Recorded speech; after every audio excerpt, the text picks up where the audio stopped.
Limitadong playing time at limitadong sahod ang sinusulong ng Korean Basketball Federation para sa mga Asian players sa KBL. Mukhang masaklap ang sasapitin ng ating mga Pinoy imports sa Korea. Yan ang ating mga pag-uusapan para sa video natin na ito.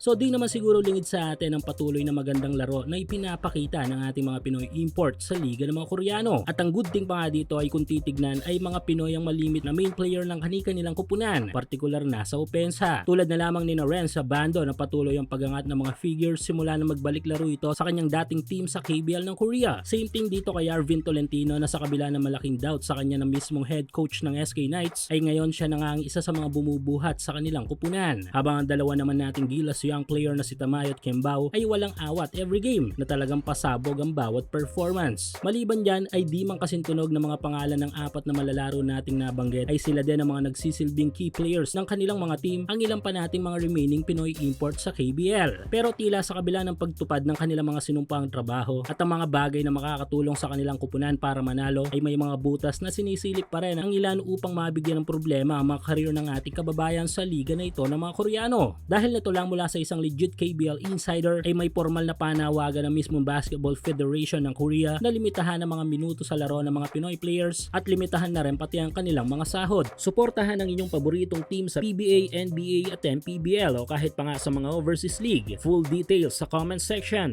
Ayon pa rin sa info ng insider na ito ay nagpapabot ng demand ng Korean University Basketball Federation sa mismong KBL na limitahan sa sagad na 20 minutes per game ang kanilang mga Pinoy import. Kung sana'y kasama na din sa request na ito ay ang pag-restrict sa kanila sa 2 quarter every game. Sa ngayon para lang sa kalaman ng iba natin mga kababayan ay nasa 25 to 30 minutes per game ang ilan sa ating mga Filipino players sa KBL. Kung sana'y madalas sagaran nga ang mga ito sa buong quarter ng walang labasan. Dinidemand din ng Korean Basketball Federation na limitahan o ibaba ang sahod ng mga Pinoy imports. Ito ay sasagawa muna sa mga malalaro na galing dito sa bansa na fresh graduate sa kolehiyo. Ang punto ng Korean Basketball Federation na ito ay upang magpursige ang kanilang mga local players sa laro at makuha ang development na kanilang kailangan.